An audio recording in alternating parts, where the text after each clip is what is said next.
اللهم صل على محمد وآل محمد وعجل فرجهم وأهلك أعداءهم. یہ تو مطلب ہو گیا کہ وضو کی نیت کیسے کرنی ہے، کہ اس میں یعنی خدا کے علاوہ کسی کا یعنی کسی کو شامل نہ کیا جائے، بس اس میں خدا کے ساتھ اخلاص ہو. ہاں، اگر کسی کو شامل کیا جائے تو وہ بھی اللہ کی خاطر ہو، اگر کیا جائے تو اللہ کی وہ بھی خاطر. اللہ کی خاطر ہو. لیکن سوال یہ ہے کہ سب وضو کا طریقہ کیا ہے، یعنی کیا وضو کے لیے ایک خاص طریقہ اپنانا ضروری ہے، یا مثلا عموماً ایسا ہوتا ہے کہ ایک انسان نہاتا ہے، غسل کرتا ہے اور فریش ہو کر مطلب پرفیوم لگا کر آ جاتا ہے مسجد میں، اگر وضو نہ کرے، کیا اس کے لیے یہ صفائی ستھرائی وضو سے کافی ہے یا کافی نہیں ہے، یا وضو ایک خاص مفہوم کا نام ہے؟ روایات کیا کہتے ہیں اس کے بارے میں؟ بالکل، بہت اچھا سوال ہے. اس وقت میرے سامنے وسائل الشیعہ ہے اور وضو کے بارے میں کیا یہاں پہ روایات موجود ہیں. دیکھیں، ایک کنسیپٹ جو عوام میں موجود ہے، اور خصوصاً وہ لوگ کہ جو اپنی ناقص عقلوں کو استعمال کرتے ہوئے معصوم کے بتائے ہوئے جو فرامین ہیں ان کے درمیان فلسفہ تلاش کرنے کی کوشش کرتے ہیں، وہ لوگ اس شبے کا شکار ہو جاتے ہیں. وہ کہتے ہیں کہ بھی اللہ نے جو وضو کا حکم دیا، غسل کا حکم دیا، چونکہ اللہ چاہتا ہے کہ آپ اس کی بارگاہ میں صاف ستھرے ہو کر جائیں. تو ہم ان سے سوال کرتے ہیں کہ اگر آپ نے بالکل ابھی سے منہ ہاتھ دھویا ہو صحیح طریقے سے، ابھی سے آپ نہا دھو کے بیٹھے ہوں، تو کیا آپ نماز پڑھ سکتے ہیں؟ آپ نے ابھی 4 دفعہ منہ دھویا ہے، فیس واش بھی استعمال کیا ہے، سب کچھ کیا آپ نے استعمال کر لیا، اینٹی بائیوٹک کیا ہے صابن بھی استعمال کر دیا، ساتھ ڈیٹول بھی استعمال کر دیا، ایسی صفائی آپ نے کر دی کہ کوئی شک بھی نہیں کر سکتا آپ کی صفائی میں. لیکن اس کے باوجود آپ اگر اللہ کی بارگاہ میں کھڑے ہو رہے ہیں تو آپ کی نماز درست نہیں ہے. کیوں؟ اس کی وجہ کیا ہے؟ کیونکہ ہم نے یہ سمجھ لیا کہ وضو شاید جسم کی صفائی کا نام ہے، حالانکہ وضو جسم کی صفائی کا نام نہیں ہے. وضو کا تعلق انسان کی روح سے ہے، کہ انسان کی روح کیا ہے، ایک ایسی کیفیت میں آ جاتی ہے کہ جس کیفیت کو امام علیہ السلام نے کیا فرمایا تھا، لَأَن يَكُونَ الْعَبْدُ طَاهِرًا، کہ وضو کے بعد عبد کس مقام پہ آتا ہے کہ اسے طہارت حاصل ہو جاتی ہے. اب یہ ایک ایسی چیز ہے کہ آج کی سائنس بھی اس کو نہیں پہچان سکی.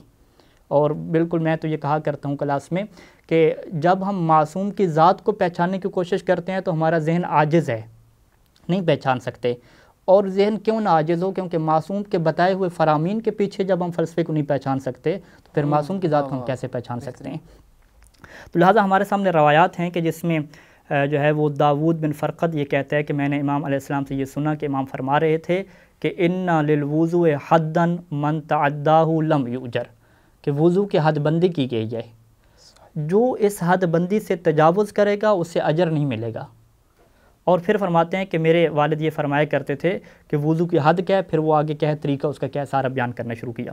اسی طریقے سے ایک روایت ہے کہ رویہ ان الوضوء حد من حدود اللہ تعالی، کہ وضو کیا ہے اللہ کی حدود میں سے ایک حد ہے. کیوں؟ لیعلم اللہ، تاکہ اللہ یہ جان سکے، تاکہ اللہ کے لیے ثابت ہو جائے، اتمام حجت ہو جائے کہ من یطیعہ ومن یعصیہ، کہ کون ہے کہ جو اللہ کی اطاعت کرتا ہے اور کون ہے کہ جو اللہ کی معصیت کرتا ہے. یعنی وضو کیا نام دیا گیا؟ حدود اللہ کا نام دیا گیا، کہ اللہ کی حد میں سے ایک حدود ہے. اور قرآن مجید کیا کہتے ہیں حدود اللہ کے بارے میں؟ کہ ومن یتعدی حدود اللہ فقد ظلم نفسہ، کہ جو اللہ کی حدود سے تجاوز کرے اس نے اپنے اوپر ظلم کیا ہے. اسی وجہ سے کیا ہے امام علیہ السلام فرماتے تھے کہ وَإِنَّ الْمُؤْمِنَ لَا يُنَجِّسُهُ شَيْءٌ، کہ مومن کا جسم ہمیشہ پاک رہتا ہے، اس کے اوپر نجاست اور خون وغیرہ پیشاب وغیرہ نہیں لگا ہوتا. وَإِنَّمَا يَكْفِيهِ مِثْلُ الدُّهْنِ، اس کے لیے وضو کے لیے تو تھوڑا سا ہی پانی کافی ہے، جو مثل دہن ہو، کہ جس طرح ہتھیلی پہ تھوڑا سا ہم تیل رکھتے ہیں. یعنی یہ ایک تعبیر تھی امام کی کہ جو انتہائی مبالغہ کو بیان کرتی ہے کہ تھوڑے سے تھوڑا پانی بھی کافی ہے. پھر امام فرمایا کرتے تھے کہ وَإِنَّمَا يَكْفِيكَ، کہ تمہارے لیے کیا ہے 3 چلو ہی کافی ہیں وضو کے لیے. اب جو 3 چلو آ رہے ہیں وضو کے لیے، کہ ایک چلو چہرے کے لیے، ایک دائیں بازو کے لیے، ایک بائیں بازو کے لیے، تو اس وضو میں کون سے جسم کو جو ہے وہ کیا کہتے ہیں صفائی حاصل ہوگی؟ صفائی کے لیے تو ظاہری بات ہے زیادہ آپ دھوئیں گے تو پھر صفائی حاصل ہوگی نا. تو اس کا مطلب کیا ہے کہ اللہ کی خاص حد ہے، اللہ نے اس کا ایک خاص طریقہ معین کیا ہے کہ جب ہم اسی طریقے کے مطابق چلیں گے تو ہم وضو کو درک کر لیں گے. وضو کو درک کر لیں گے تو ہماری روح کو طہارت حاصل ہو جائے گی. اب ہم اس طریقے میں ہم تصرف نہیں کر سکتے، ہم کہیں گے دنیا ایڈوانس ہو گئی ہے، چیزیں اور زیادہ آ گئی ہیں، لہٰذا ہم جو ہے وہ اچھے طریقے سے فیس واش استعمال کر لیں، اینٹی بائیوٹک استعمال کر لیں، دو ڈالیں، ایسا نہیں ہے۔ ہم کہیں گے نہیں، اللہ نے وضو کا ایک حد بنایا ہے۔ مقصد کیا ہے کہ اللہ یہ جاننا چاہتا ہے کہ کون ہے جو اس کے طریقے کے مطابق چلتا ہے اور کون ہے کہ جو اس کے طریقے کے مطابق نہیں چلتا۔ بہترین آصف، یہ چہرے کا دھونا وضو میں یعنی ایک واجب حصہ ہے، تو اس کی حد بندی کیا ہے، کتنی حد میں یعنی؟ بالکل، ابھی ہم جو ہے وہ حدود کے اندر داخل ہو جائیں کہ جب وضو اللہ کی حدود میں سے ایک حد ہے تو اس کا طریقہ کیا بیان کیا گیا ہے۔ فتاوی میرے سامنے موجود ہیں اور اس فتاوی کے پیچھے جو روایات ہیں وہ بھی میں مومنین کی خدمت میں پیش کرنا چاہوں گا۔ زرارہ یہ کہتے ہیں کہ امام محمد باقر علیہ السلام نے ایک دن مجھے فرمایا کہ الا احکی لکم وضوء رسول اللہ صلی اللہ علیہ وآلہ وسلم، کہ کیا آج میں تمہیں رسول خدا کا وضو نہ بتاؤں کہ وہ کس طرح وضو فرمایا کرتے تھے۔ پھر کہتے ہیں کہ امام نے جو ہے وہ ایک برتن منگوایا، اس برتن میں پانی تھا، فوضع بین یدی، برتن کو اپنے سامنے رکھا، ثم حسر عن ذراعیہ، پھر کیا ہے اپنی جو ہے وہ قمیض بالکل بلند کی، کوہنیوں سے بھی کیا ہے اوپر بلند کر دی۔ پھر کیا ہے امام نے غامس فیہ کفہ الیمنی، اپنا دایاں ہاتھ اس پانی سے کیا ہے چلو کے طور پہ بھرا، اور پھر امام نے فرمایا کہ یہ اس صورت میں ہوتا ہے کہ اگر آپ کا ہاتھ کیا ہو پاک ہو، ہاتھ نجس ہے تو ظاہری بات ہے اسے پہلے پاک کرنا پڑے گا۔ ثم غرف ملأها ماء، پھر کیا ہے اسے پانی سے بھر دیا ایک چلو کو، فوضع علی جبینہ، اور پھر کیا اسے پیشانی کے اوپر ڈالا۔ اب یہاں پہ جو ہے وہ پیشانی کے اوپر ڈالا، ثم قال بسم اللہ، پھر امام نے بسم اللہ کہا، وسدلہ علی اطراف لحیتہ، پھر کیا ہے اسے داڑھی تک کیا ہے سارا پہنچا دیا پانی کو۔ اب یہاں پہ اس روایت میں یہ ہے کہ فوضع علی جبینہ، پیشانی کے اوپر ڈالا۔ اب یہاں پہ ایک اور روایت بھی ہمارے سامنے ہے کہ جس میں راوی آ کے پوچھتا ہے امام علیہ السلام سے کہ اے امام آپ ہمیں بتائیے کہ اس چہرے کی حد کیا ہے کہ جس کا دھونا ضروری ہے وضو میں۔ تو امام نے فرمایا کہ الوجہ الذی قال اللہ وامر اللہ عز وجل بغسلہ، کہ وہ چہرہ کہ جس کے دھونے کا اللہ نے حکم دیا ہے نماز کے لیے، کہ الذی لا ینبغی لاحد، اور کسی کو یہ اجازت نہیں ہے کہ ان یزید علیہ، کہ اس مقدار سے زیادہ دھوئے، ولا ینقص منہ، نہ کیا ہے اس سے کم دھوئے، وَإِن زَادَ عَلَيْهِ لَمْ يُؤْجَرْ، اگر زیادہ دھو لیا تو اجر نہیں ملے گا، وَإِن نَقَصَ مِنْهُ، اگر تھوڑا دیر دھو لیا تو گناہ گار ہو جائے گا۔ اور وہ حصہ کون سا ہے؟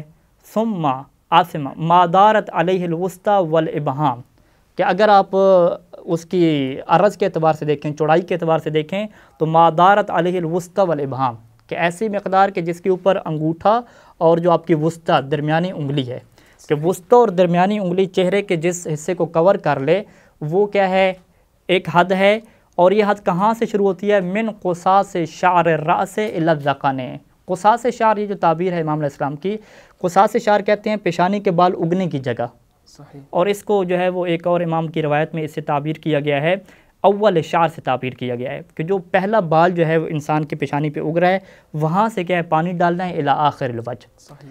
اب ہمارے سامنے کیا ہے دو چیزیں آ گئی ہیں چہرے کی حد کے حوالے سے، ایک حد لمبائی کے اعتبار سے ہے کہ جس سے امام نے تعبیر کیا کہ اول شعر، پہلا بال جہاں سے اگتا ہے وہاں سے لے کر تھوڑی تک، صحیح۔ اور ایک چوڑائی کے اعتبار سے ہے کہ درمیانی انگلی اور انگوٹھے کے درمیان جتنا حصہ آ جاتا ہے وہ حد ہے۔ تو اب اس میں کیا ہمیں بہت دقت کی ضرورت ہے۔ سید سستانی اسی روایت کے مطابق یا اس جیسی اور جو روایات ہیں ان کے مطابق انہوں نے منہاج میں جب وضو کے چہرے کی حد پہ پہنچے تو انہوں نے لکھا کہ وَالْأَحْوَةُ لُزُومًا الْإِبْتِدَاءُ بِأَعْلَى الْوَجْهِ إِلَى الْأَسْفَلِ فَالْأَسْفَلِ، کہ احتیاط لازم یہ ہے کہ انسان چہرے میں جو سب سے بلند مقام ہے یعنی جو بال اگنے کی جگہ ہے وہاں سے دھونا شروع کرے، پھر سٹیپ پہ سٹیپ نیچے لے کر آئے۔ صحیح۔ اب یہاں پہ ہوتا کیا ہے، یعنی ہمارے یہاں جو عوامی غلطی ہے کہ لوگ کیا ہے پانی بھرتے ہیں چلو میں اور ایسے ڈال دیتے ہیں، جب ایسے ڈالتے ہیں تو وہ کہاں پہ ڈال رہے ہیں؟ اپنی آنکھوں کے اوپر ڈال رہے ہیں یا پیشانی کے سینٹر میں ڈال رہے ہیں، تو جب وہ پیشانی کے سینٹر میں ڈال رہے ہیں تو اوپر کچھ حصہ کیا ہے رہ گیا ہے باقی، جبکہ امام علیہ السلام نے کیا فرمایا تھا؟ من اول شعر من قصاص شعر الراس، من قصاص یعنی وہ جو بال اگنے کی جگہ سی وہاں سے پانی ڈالنا تھا۔ تو لہٰذا سید ثانی فرماتے ہیں کہ جو بندہ پانی ڈالتا ہے آنکھوں کے اوپر یا ایسے پانی ڈالتا ہے پیشانی کے سینٹر میں اور پھر کیا اس کو دھونا شروع کرتا ہے تو احتیاط واجب کے طور پہ اس کا وضو درست نہیں ہے۔ اگر وہ چاہتا ہے کہ میرا وضو درست ہو اور اللہ کی حدود کی وہ پابندی کرے تو ضروری ہے کہ چلو بھرے اور بالکل کیا ہے اوپر سے ڈالے۔ اور میں یہ بتا دوں کہ جب بھی آپ اول شعر سے ڈالیں گے تو ضرور آپ کا یہ حصہ کیا ہوگا گیلا ہوگا، یعنی بالکل اول اشعار میں جب آپ ڈالنا چاہ رہے ہیں تو ایسا تو نہیں ہے کہ بہت ہی ہم دقیق اور پیمانے کے اعتبار سے ڈالیں. ظاہری بات ہم یہاں پہ ڈالیں گے تو کچھ حصہ بال کے بھی کیا ہو جائے گا, گیلا ہو جائے گا. تو اگر آپ نے یقین حاصل کرنا ہے کہ میں نے واقعاً ابتدا کیا اول اشعار سے, تو پھر آپ اس طریقے سے ڈالیں کہ کچھ حصہ بال کا آپ کا کیا ہو جائے, وہاں سے گیلا ہو جائے. پھر یہاں پہ ایک احتیاط مسح کے دوران کرنی ہے کہ جس میں امام علیہ السلام نے فرمایا تھا کہ جو سر کا مسح ہوتا ہے وہ بازو کی تری سے ہوتا ہے, ہاتھ کی تری سے ہوتا ہے. اب جب ایک انسان مسح کرے گا سر کا تو اس کے اوپر یہ جو تری بالوں والی ہے کہ جہاں پہ اس نے پانی ڈالتے وقت پانی پہنچایا تھا, یہ اس کی انگلیوں پہ لگ جائے گی. تو اب پاؤں کے مسح کے وقت وہ احتیاط کرے کہ یہ جو تری اس کے چہرے والی لگی ہے انگلیوں کے اوپر, یہ پاؤں کے مسح کے اوپر اسے استعمال نہ کرے. یعنی پاؤں کا مسح وہ پھر یوں کیا ہے اس طریقے سے کر کے کرے تاکہ اس کے اوپر کیا ہے وہ کیا نام ہے چہرے والی تری کیا ہے وہ نہ آنے پائے. تو لہٰذا یہ جو حد بندی بیان ہوئی ہے کہ اول وجہ اول شعر بال اگنے کی پہلی جگہ سے کیا ہے دھونا شروع کرنا ہے, پھر اس کو کیا ہے نیچے لے کر آنا ہے. اب اس میں ایک غلطی میں نے یہ بیان کر دی کہ عوام میں عام طور پہ غلطی کیا ہے کہ وہ سینٹر میں پانی ڈال دیتے ہیں, اور دوسری غلطی یہ بھی ہو سکتی ہے کہ وہ دائیں اور بائیں سے دھوئیں. ایسے یعنی پانی ڈالیں دونوں ہاتھوں سے ادھر ادھر سے یوں کر کے گھما کے دھو لیں, تو یہ بھی کیا درست نہیں ہے. صحیح. اعلیٰ سے اسفل یعنی اوپر سے نیچے, ارسلہا سدلہا, روایت کے یہ الفاظ ہیں کہ امام نے اوپر سے نیچے کیا ڈالنا شروع کیا اور اس طریقے سے کیا دھونا شروع کر دیا. تو یہ کیا ہے چہرے کی حد ہو جائے گی.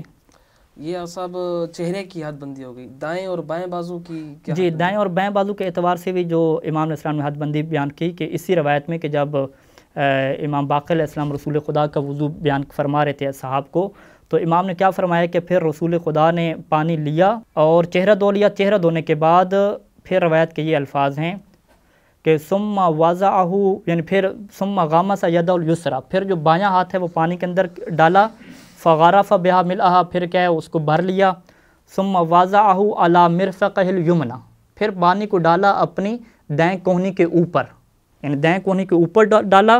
فامر کفہ علی ساعدہ حتی جری الماء الی اطراف اصابعہ, پھر جو ہے رسول خدا نے اپنا ہاتھ جو ہے وہ بازو پہ پھیرنا شروع کیا یہاں تک کہ جو ہاتھ کے کیا نام ہے انگلیاں تھیں اس کے کوہنے تک کیا ہے, اس کی کوہنیوں تک, اس کے سروں تک کیا ہے پہنچ گئے. یعنی طریقہ کار جو رسول خدا نے تعلیم دیا اور امام جس کو نقل فرما رہے ہیں کہ ہاتھ کی جو دھونے کی حد ہے یعنی بازو کی جو دھونے کی حد ہے کہ پانی یہاں سے ڈالیں, پھر اس کو ہاتھ لگاتے لگاتے کہاں تک پہنچا دیں, ہاتھ کی انگلیوں کے سرے تک پہنچا دیں. اب سید سیستانی نے منہاج میں لکھا کہ کچھ لوگ غلطی کرتے ہیں یہاں پہ. وہ کیا کرتے ہیں کہ جب وہ پانی یہاں سے ڈالتے ہیں دھونا شروع کرتے ہیں تو وہ یہاں پہ آ کے بریک لگا دیتے ہیں, یوں کر کے یہاں پہ بریک لگا رہے ہیں. بریک لگا رہے ہیں کیا مطلب, یعنی وہ ہاتھ آگے تک نہیں لے کر جا رہے. جبکہ روایات میں کیا ہے کہ مرفق یعنی کوہنی سے لے کر اطراف اصابع تک آپ نے دھونا ہے. اور وہ کہتے ہیں ان کے ذہن میں کیا ہوتا ہے, ان کے ذہن میں یہ ہوتا ہے کہ وضو سے پہلے تو ہم نے ہاتھ دھوئے تھے, یہ ہاتھ تو ایڈوانس میں دھل چکے ہیں, لہٰذا کہ آپ بازو یہاں تک دھو لیں تو یہ کافی ہے. کہتے ہیں یہ غلط ہے. جو وضو سے پہلے ہاتھ دھوئے تھے وہ ایک مستحب حصہ تھا, جو ابھی آپ نے دھونا ہے وہ واجب حصہ ہے. تو ابھی آپ نے پورا دھونا ہے, اوپر سے لے کر انگلیوں کے سرے تک لے کر آنا ہے, اور اس میں کوئی چیز کیا نقص نہ ہو. میں آپ کے سامنے عبارت پڑھ کے کیا اس پروگرام کو کیا اختتام کرتا ہوں. منہاج کا مسئلہ نمبر 80 ہے کہ جس میں سے عیسانی یہ لکھتے ہیں کہ ما یقوم بہ البعض من غیر المتفقہین, کہ بعض لوگ جو ایسا کرتے ہیں وہ متفقہ نہیں ہیں, فقہ انہیں نہیں آتی. وہ کیا کرتے ہیں من غسل الیدین الی الزندین, کہ اپنے کیا بازو دھوتے ہیں, الی الزندین کلائیوں تک دھو لیتے ہیں, والاکتفاء عن غسل الکفین, اور پھر کیا ہے ہاتھوں کو نہیں دھوتے. کیوں نہیں دھوتے؟ وہ کہتے ہیں کہ بالغسل المستحب قبل الوجه, جو چہرے سے پہلے دھویا تھا ہاتھ اسی کے اوپر وہ کیا کر لیتے ہیں, اکتفا کر لیتے ہیں. تو باطل, یہ جو وہ لوگ کام کر رہے ہیں یہ باطل ہے ان کا وضو. لہٰذا ضروری ہے کہ مومنین کرام جب بھی اپنا بازو دھوئیں تو بالکل آخر تک ہاتھ لے کر آئیں, آخر تک پہنچائیں, بلکہ جو انگلیوں کا درمیانہ حصہ رہ جاتا ہے اس کے اندر بھی کیا ہے ایک خلال کریں تاکہ یہاں تک بھی کیا ہے پانی پہنچ جائے. اور پھر جو روایت کے الفاظ سے کہ کوئی حصہ بھی کم نہیں ہونا چاہیے, کوئی حصہ بھی نہ رہ جائے, تو سید سیستانی نے لکھا مسئلے میں کہ اگر سوئی کی نوک کے برابر بھی حصہ رہ گیا اس حد میں سے تو اس کا وضو باطل ہو جائے گا. لہٰذا سید سیستانی نے وہاں پہ لکھا کہ یہ جو آنکھوں کے ارد گرد بن جاتی ہے جب بندہ سو کے اٹھتا ہے تو ایک کیا ہے خاص پیلے رنگ کی پیپ بن جاتی ہے, اگر یہ سخت ہو چکی ہے اور پانی پہنچنے سے مانع ہے تو اس کو ہٹانا بھی کیا ہے ضروری ہے. اسی طریقے سے اگر کسی نے سرما پہنا ہوا ہے اور وہ سرما ایسا ہے کہ جو مانع بن رہا ہے اس کو ہٹانا بھی ضروری ہے. اسی طریقے سے نیل پالش وغیرہ لگی ہوئی ہے جو پانی پہنچنے سے مانع ہے اس کا ہٹانا بھی ضروری ہے, یا بہت زیادہ کریم لگائی ہوئی ہے کہ جو پانی پہنچنے سے مانع ہے اس کا ہٹانا بھی ضروری ہے.